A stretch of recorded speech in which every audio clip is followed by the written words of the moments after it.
राधे राधे, हरे कृष्णा। आप सभी का दिन शुभ और मंगलमय हो। आज सुनिए मार्गशीर्ष मास महात्म्य का छठा अध्याय। श्री महादेव जी देवी पार्वती से कहते हैं, पार्वती, अब मैं आदर पूर्वक नवम अध्याय के महात्म्य का वर्णन करूंगा। तुम स्थिर होकर सुनो। नर्मदा नदी के तट पर माहिष्मती नाम की एक नगरी है। वहां माधव नाम के एक ब्राह्मण रहा करते थे, जो वेद वेदांतों के तत्वों की और समय समय पर आने वाले अतिथियों के प्रेमी थे। उन्होंने विद्या के द्वारा बहुत सारा धन कमाकर एक महान यज्ञ का अनुष्ठान आरंभ किया। उस यज्ञ में बलि देने के लिए बकरा मंगाया गया। जब उसके शरीर की पूजा हो गई, तब सबको आश्चर्य में डालते हुए उस बकरी ने हंसकर ऊंचे स्वर से कहा, ब्राह्मण, इन बहुत सारे यज्ञों से क्या लाभ है? इनका फल तो नष्ट हो जाने वाला है, और ये जन्म, जरा और मृत्यु के भी कारण है। ये सब करने पर भी मेरी जो वर्तमान दशा है उसे देख लो। बकरे के इस अत्यंत कौतूहलजनक वचन को सुनकर यज्ञ मंडप में रहने वाले सभी लोग बहुत ही आश्चर्यचकित हुए। तब वे यजमान ब्राह्मण हाथ जोड़कर अपलक नेत्रों से देखते हुए बकरी को प्रणाम करके श्रद्धा और आदर के साथ पूछने लगे। ब्राह्मण बोले, आप किस जाति के थे? आपका स्वभाव और आचरण कैसा था? किस कर्म से आपको बकरे की योनि प्राप्त हुई? ये सब मुझे बताइए। बकरा बोला, ब्राह्मण, मैं पूर्व जन्म में ब्राह्मणों के अत्यंत निर्मल कुल में उत्पन्न हुआ था। समस्त यज्ञों का अनुष्ठान करने वाला और वेद विद्या में प्रवीण था। एक दिन मेरी पत्नी ने भगवती दुर्गा की भक्ति से विनम्र होकर अपने बालक के रोग की शांति के लिए बलि देने के लिए मुझसे एक बकरा मांगा। इसके बाद जब चंडिका के मंदिर में वह बकरा मारा जाने लगा, तब उस समय उसकी माता ने मुझे श्राप दिया, ओ ब्राह्मणों में नीच पापी, तू मेरे बच्चे का वध करना चाहता है, इसलिए तू भी बकरे की योनि में जन्म लेगा। द्विजश्रेष्ठ, कालवश मृत्यु को प्राप्त होकर मैं बकरा हो गया। यद्यपि मैं पशु योनि में पड़ा हुआ हूँ, तो भी मुझे अपने पूर्व जन्म का स्मरण बना हुआ है। ब्राह्मण, यदि आपको सुनने की इच्छा हो तो मैं एक और भी आश्चर्य की बात बताता हूँ। कुरुक्षेत्र नाम का एक नगर है जो मोक्ष प्रदान करने वाला है। वहां चंद्रशर्मा नामक एक सूर्यवंशी राजा राज्य करते थे। एक समय जबकि सूर्य ग्रहण लगा था, राजा ने बड़ी श्रद्धा के साथ काल पुरुष का दान करने की तैयारी की। उन्होंने वेद वेदांगों के पारगामी एक विद्वान ब्राह्मण को बुलाया और पुरोहित के साथ वे तीर्थ के पावन जल से स्नान करने को चल पड़े। तीर्थ के पास पहुंचकर राजा ने स्नान किया और दो वस्त्र धारण किए। फिर पवित्र और प्रसन्नचित होकर उन्होंने श्वेत चंदन लगाया और बगल में खड़े हुए पुरोहित का हाथ पकड़कर तुरंत ही मनुष्यों से घिरे हुए अपने स्थान पर लौट आए। आने पर राजा ने यथोचित विधि से भक्तिपूर्वक ब्राह्मण को काल पुरुष का दान किया। तब काल पुरुष का हृदय चीरकर उसमें से पापात्मा चंडाल प्रकट हुआ। फिर थोड़ी देर के बाद निंदा भी चांडाली का रूप धारण करके काल पुरुष के शरीर से निकली और ब्राह्मण के पास आ गई। इस प्रकार चांडाल की वह जोड़ी आंखें लाल किए निकली और ब्राह्मण के शरीर में हठात प्रवेश करने लगी। ब्राह्मण मन ही मन गीता के नवम अध्याय का जप करते थे और राजा चुपचाप ये सब कौतुक देखने लगे। ब्राह्मण के अंतःकरण में भगवान गोविंद शरण करते थे, इसलिए वे उन्हीं का ध्यान करने लगे। ब्राह्मण ने जब गीता के नवम अध्याय का जप करते हुए अपने आश्रयभूत भगवान का ध्यान किया, उस समय गीता के अक्षरों से प्रकट हुए श्री विष्णु दूतों द्वारा पीड़ित होकर वे दोनों चंडाल भाग गए। उनका परिश्रम निष्फल हो गया। इस प्रकार इस घटना को प्रत्यक्ष देखकर राजा के नेत्र आश्चर्य से चकित हो गए। उन्होंने ब्राह्मण से पूछा, विप्रवर, इस महाभयंकर आपत्ति को आपने कैसे पार किया? आप किस मंत्र का जप और किस देवता का स्मरण कर रहे थे? वह पुरुष और स्त्री कौन थी? वे दोनों कैसे उपस्थित हो गए? फिर वे शांत कैसे हो गए? ये सब मुझे बताइए। ब्राह्मण ने कहा, राजन, चांडाल का रूप धारण करके भयंकर पाप ही प्रकट हुआ था। वह स्त्री निंदा की साक्षात मूर्ति थी। मैं इन दोनों को ऐसा ही समझता हूँ। उस समय मैं गीता के 9वें अध्याय के मंत्रों की माला जपता था। उसी का महात्म्य है कि ये सारा संकट दूर हो गया। वहीं पते मैं नित्य ही गीता के 9वें अध्याय का जप करता हूँ। उसी के प्रभाव से प्रतिग्रह जनित आपत्तियों के पार हो सका हूँ। यह सुनकर राजा ने उसी ब्राह्मण से गीता के 9वें अध्याय का अभ्यास किया। फिर वे दोनों ही परम शांति अर्थात मोक्ष को प्राप्त हो गए। ये कथा सुनकर ब्राह्मण ने बकरी को बंधन से मुक्त कर दिया और गीता के अभ्यास से परम गति को प्राप्त किया। भगवान शिव देवी पार्वती से कहते हैं, सुंदरी, अब तुम दशम अध्याय के महात्म्य की परम पावन कथा भी सुनो, जो स्वर्ग रूपी दुर्ग में जाने के लिए सुंदर सोपान और प्रभाव की चरम सीमा है।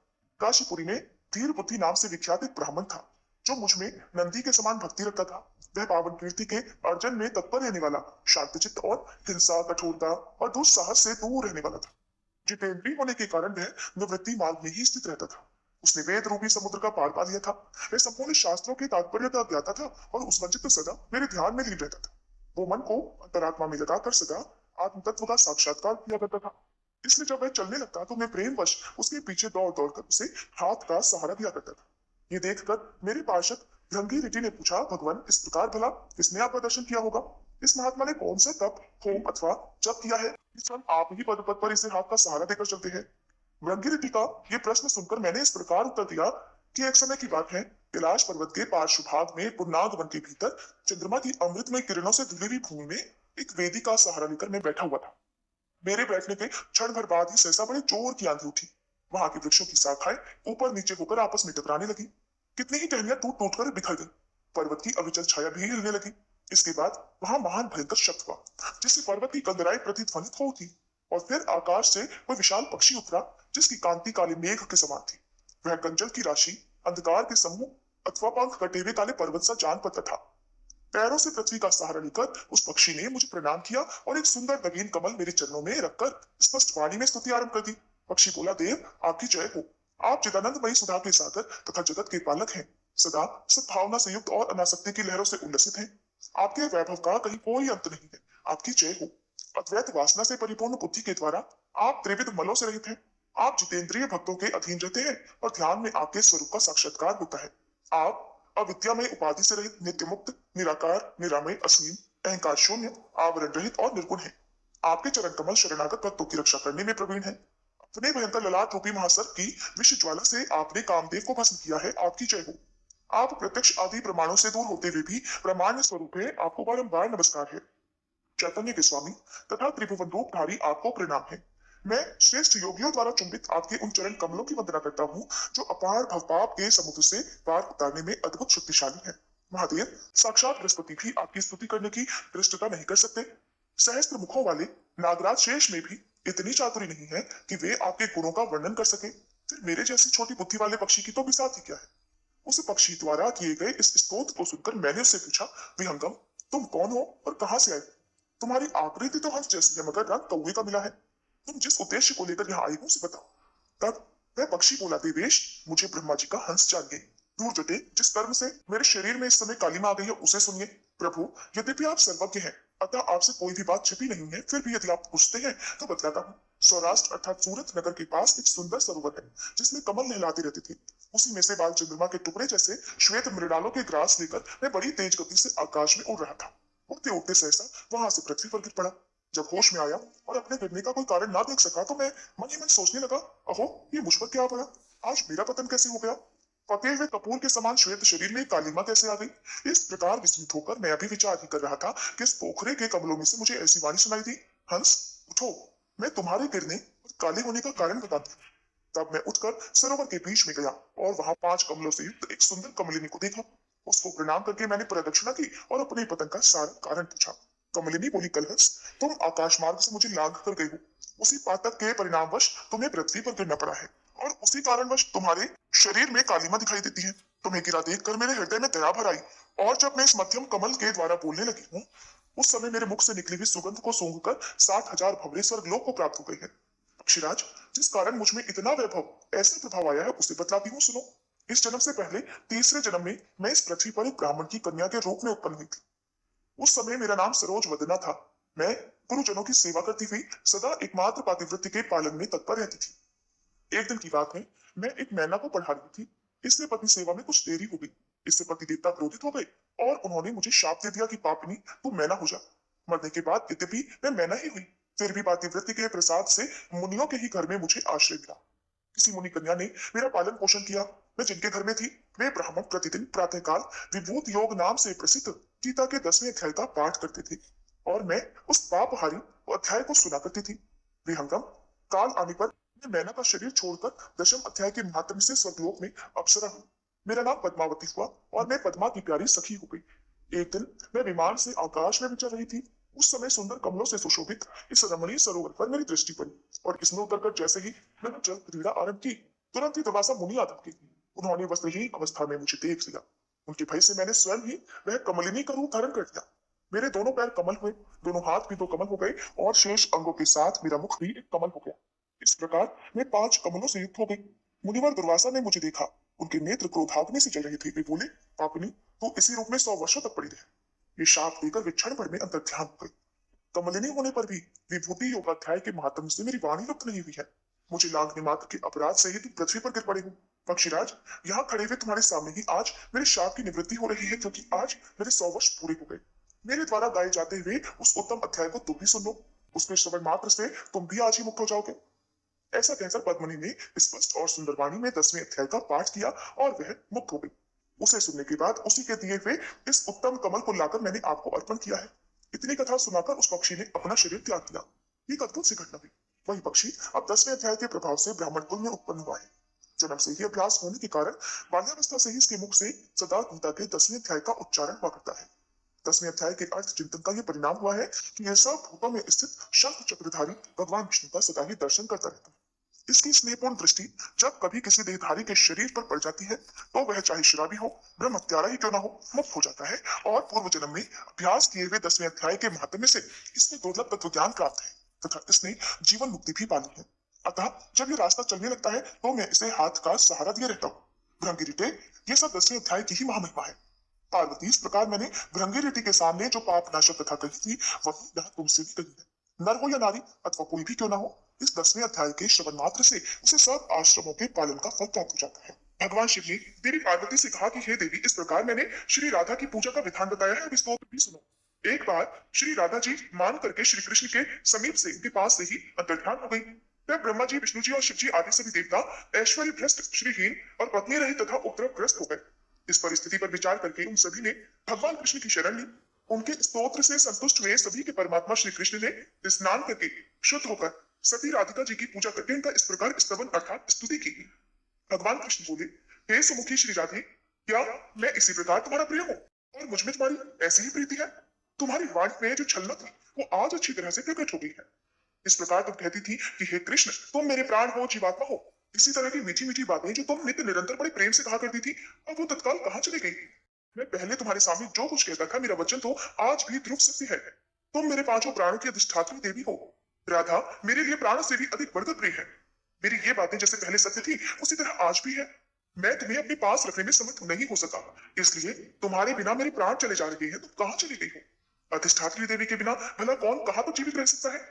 तुम महाविष्णु की माता, मूल प्रकृति ईश्वरी हो। अपनी कला से तुम सगुण रूप में प्रकट होती हो। स्वयं तो निर्गुणा हो ही, ज्योति पुंज भी तुम्हारा ही रूप है। वास्तव में निराकार पूरा थे। भक्तों पर कृपा करने के लिए ही तुम रूप धारण करती हो। भक्तों की विभिन्न रुचि के कारण तरह तरह की मूर्तियां ग्रहण करती हो। वैकुंठ में महालक्ष्मी और सरस्वती के रूप में तुम्हारा ही निवास है। पूर्ण क्षेत्र भारतवर्ष में सत्पुरुषों की जननी भी तुम ही हो। सती और पार्वती के रूप में भी तुम्हारा ही प्राकट्य हुआ है। तुम ही पुण्य रूपा तुलसी और भवन पावनी गंगा भी हो। ब्रह्मलोक में सावित्री के रूप में तुम ही रहती हो। तुम अपनी कला से वसुंधरा भी हो। गोलोक में तुम ही समस्त गोपालों की अधीश्वरी राधा भी हो। राधा, तुम्हारे बिना तो मैं निर्जीव हूँ, किसी भी कर्म को करने में समर्थ नहीं हूँ। तुम्हें शक्ति के रूप में पाकर ही शिव शक्तिमान है। तुम्हारे बिना वे शिव नहीं शव है। तुम्हें ही वेद माता सावित्री के रूप में अपने साथ पाकर साक्षात ब्रह्मा जी वेदों के प्राकट्य कर्ता माने गए हैं। तुम लक्ष्मी जी का सहयोग मिलने से ही जगत पालक नारायण जगत का पालन किया करते हैं। तुम ही दक्षिणा रूप से साथ रहती हो, इसलिए यज्ञ फल देता है। तुम तो वाणी हो, तुम्हें पाकर ही सभी लोग वक्ता बनते हैं। तुम्हारे बिना पौराणिक सूत भी मूक हो जाता है। जैसे तुम्हार सदा मिट्टी के सहयोग से ही घड़ा बनाने में समर्थ होता है, ठीक उसी प्रकार से तुम प्रकृति देवी के साथ ही मैं सृष्टि रचना में भी सफल होता हूँ। और तुम्हारे बिना तो मैं सर्वत्र जन्म को कुछ भी नहीं हूँ, कहीं भी शक्तिमान नहीं। तुम ही सर्वशक्ति स्वरूपा हो, इसलिए मेरे निकट आओ। अग्नि में तुम ही दाहिका शक्ति हो। तुम्हारे बिना अग्नि दाह कर्म में समर्थ नहीं है। राधे, चंद्रमा में तो तुम ही शोभा बनकर रहती हो, और तुम्हारे बिना तो चंद्रमा भी सुंदर नहीं लगेगा। सूर्य में तुम ही प्रभा हो, और तुम्हारे बिना सूर्यदेव भी प्रभा पूर्ण नहीं रह सकती, वो चमक ही नहीं सकती। प्रिय, तुम ही रति हो। तुम्हारे बिना कामदेव कामिनियों की प्राण वल्लभ भी नहीं हो सकती। इस प्रकार श्री राधा की स्तुति करके जगत प्रभु श्री कृष्ण ने फिर उन्हें प्राप्त किया। फिर तो सभी देवता सश्री अर्थात पत्नी सहित और शक्ति संपन्न हो गए। हे गिरिराज नंदिनी, फिर सारा जगत स्त्री हो गया। श्री राधा की कृपा से गोलोक गोपांगनाओं से परिपूर्ण हो गया। इसी प्रकार हरिप्रिया श्री राधा की स्तुति करके राजा सुयज्ञ गोलोक धाम में चले गए। जो मनुष्य श्री कृष्ण द्वारा किए गए इस राधा स्तोत्र का पाठ करता है या सुनता है, वह श्री कृष्ण की भक्ति और दास से भाव प्राप्त कर लेता है, अर्थात उनका दास बन जाता है। इसमें संशय नहीं है। स्त्री से वियोग होने पर जो पवित्र भाव से 1 मास तक इस स्तोत्र का श्रवण करता है या पढ़ता है, वह शीघ्र ही सती, सुंदरी और सुशीला स्त्री को प्राप्त कर लेता है। जो पत्नी और सौभाग्य से हीन है, अगर 1 वर्ष तक इस स्तोत्र का पाठ या श्रवण करे तो उसे भी शीघ्र ही सुंदरी, सुशीला और गुणवती पत्नी की प्राप्ति हो जाता है। देवी, पूर्व काल में जब दक्ष कन्या सती ने अपने प्राणों का बलिदान दे दिया था, तब परमात्मा श्री कृष्ण की आज्ञा पाकर मैंने भी इसी स्तोत्र से श्री राधा की स्तुति की और तुम्हें पा लिया। पूर्व काल में ब्रह्मा जी को भी इसी स्तोत्र के प्रभाव से सावित्री जी की प्राप्ति हुई थी। पूर्व काल में दुर्वासा के श्राप से जब देवता लोग श्रीहीन हो गए थे, तभी इस स्तोत्र से श्री राधा की स्तुति करके उन्होंने परम दुर्लभ लक्ष्मी जी प्राप्त की थी। पुत्र की इच्छा वाला पुरुष अगर 1 वर्ष तक इस स्तोत्र का श्रवण करे तो उसे पुत्र प्राप्त हो जाता है। इस स्तोत्र के प्रसाद से मनुष्य बहुत बड़ी व्याधि और रोगों से भी मुक्त हो जाता है। जो कार्तिक की पूर्णिमा को श्री राधा का पूजन करके इस स्तोत्र का पाठ करता है, वह अविचल लक्ष्मी को पाता है और राजसूय यज्ञ के फल का भागी हो जाता है। अगर महिलाएं इस स्तोत्र का श्रवण या पठन करें तो वह पति के सौभाग्य से संपन्न हो जाती है। जो भक्तिपूर्वक इस स्तोत्र को सुनता है वह निश्चय ही भव बंधन से मुक्त हो जाता है। जो प्रतिदिन भक्ति भाव से श्री राधा की पूजा करता है और प्रेम पूर्वक इस स्तोत्र का पाठ करता है या सुनता है, वह भव बंधन से मुक्त होकर अंत में गोलोक धाम को जाता है। देवी पार्वती जी बोली, हे प्रभु, श्री राधा की पूजा का विधान और स्तोत्र तो अत्यंत अद्भुत है, उसे मैंने आज सुन लिया। कृपया राधा कवच का भी वर्णन कीजिए, आपकी कृपा से मैं उसे भी सुनना चाहती। तब श्री महेश्वर कहने लगे, दुर्गे सुनो, मैं परम अद्भुत राधा कवच का वर्णन करता हूँ। पूर्व काल में साक्षात परमात्मा श्री कृष्ण ने गोलोक में इस अति गोपनीय परम तत्व रूप और सर्व मंत्र समूहमय कवच का मुझसे वर्णन किया था। ये वही कवच है जिसे धारण करके पाठ करने से ब्रह्मा जी ने वेद माता सावित्री को पत्नी रूप में प्राप्त किया था। हे सुरेश्वरी, आप सर्वलोक जननी हो, मुझे आपका स्वामी होने का जो सौभाग्य प्राप्त हुआ है वह इस कवच को धारण करने का ही प्रभाव है। इसी को धारण करके भगवान नारायण ने महालक्ष्मी जी को प्राप्त किया था। इसी को धारण करने से प्रकृति से परवर्ती निर्गुण परमात्मा श्री कृष्ण पूर्व काल में सृष्टि रचना करने की शक्ति से संपन्न हुए थे। जगत के पालनहार श्री विष्णु ने इसी कवच को धारण करके सिंधु कन्या को प्राप्त किया था और इसी कवच के प्रभाव से शेष नाग समस्त ब्रह्मांड को अपने मस्तक पर सरसों के दाने की तरह धारण करते हैं। इसी का सहारा लेकर महाविराट प्रत्येक रोमकूप में असंख्य ब्रह्मांडों को धारण करते हैं और सबके आधार बने हैं। इस कवच को धारण करने और पढ़ने से धर्म सभी के साक्षी और कुबेर धनाध्यक्ष हुए हैं। इसके पाठ और धारण का ही ये प्रभाव है कि देवराज इंद्र देवताओं के स्वामी और मनु नरेशों के भी सम्राट हुए हैं। इसके पाठ और धारण से ही श्रीमान चंद्रदेव राजसूय यज्ञ करने में सफल हुए और सूर्यदेव तीनों लोगों के ईश्वर पद पर प्रतिष्ठित हो सके हैं। इसका मन के द्वारा धारण और वाणी द्वारा पाठ करने से या कानों द्वारा सुनने से अग्निदेव जगत को पवित्र करते हैं और पवन देव मंद गति से प्रवाहित होकर तीनों भुवनों को पावन बनाते हैं। इस कवच को ही धारण करने का ये प्रभाव है कि मृत्युदेव समस्त प्राणियों में स्वच्छंद गति से विचरते हैं। इसके पाठ और धारण से ही सशक्त होकर जमदग्नि नंदन परशुराम जी ने पृथ्वी को 21 बार क्षत्रियों से सोनी कर दिया और कुंभज ऋषि ने समुद्र को पीड़ा लगा। इसे धारण करके ही भगवान सनत कुमार ज्ञानियों के गुरु हुए हैं और नर नारायण ऋषि जीवन मुक्त और सिद्ध हो गए हैं। इसी के धारण और पठन से ब्रह्मपुत्र वशिष्ठ सिद्ध हुए हैं, कपिल सिद्धों के स्वामी हुए हैं। इसी के प्रभाव से प्रजापति दक्ष और भृगु मुझसे निर्भय होकर द्वेष करते हैं। पूर्व शेष को भी धारण करते हैं। वायुदेव सभी के आधार हुए हैं और वरुण सभी को पवित्र करने वाले हो सके हैं। शिवेर इसी के प्रभाव से ईशान दिक्पाल और यम शासक हुए हैं। इस कवच का आश्रय लेकर ही वसुंधरा सबकी आधार भूमि और संपूर्ण शस्त्रों से संपन्न हुई। इसको धारण करने से मनसा देवी विश्व पूजित सिद्धा हुई और देव माता अदिति ने भगवान विष्णु को पुत्र रूप में प्राप्त किया। इसी को धारण करके तुलसी जी पवित्र और गंगा भुवन पावनी हुई। लोपामुद्रा और अरुंधति ने इस कवच को धारण करके ही पतिव्रताओं में सबसे ऊंचा स्थान प्राप्त किया। सती देवहूति ने इसी के प्रभाव से जैसा पुत्र प्राप्त किया। शत्रुपालु जो प्रेरित और उकान पात जैसे पुत्र प्राप्त किए, तो तुम्हारी माता मैना ने भी जो तुम जैसी देवी गिरिजा को पुत्री के रूप में पाया, वह इस कवच का ही महात्म्य है। इस प्रकार समस्त सिद्धगणों ने राधा कवच के प्रभाव से संपूर्ण ऐश्वर्य प्राप्त किए हैं। इस जगत मंडल राधा कवच के प्रजापति ऋषि हैं, गायत्री छंद है, सन रासेश्वरी देवता है और श्री कृष्ण भक्ति प्राप्ति के लिए इसका विनियोग बताया गया है।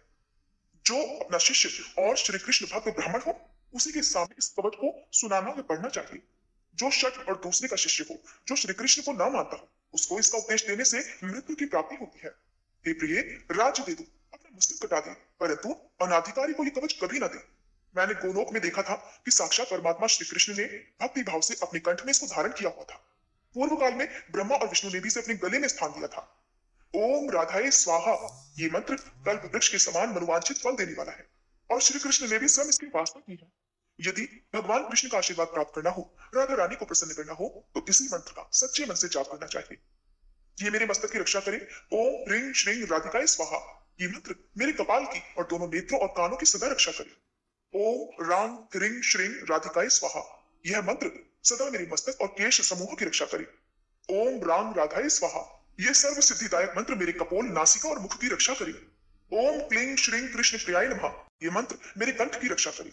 ओम राम रासेश्वराय नमः, यह मंत्र मेरे कंधे की रक्षा करे। ओम राम रास विलासिन्याय स्वाहा, ये मंत्र मेरे पृष्ठ भाग की सदा रक्षा करे।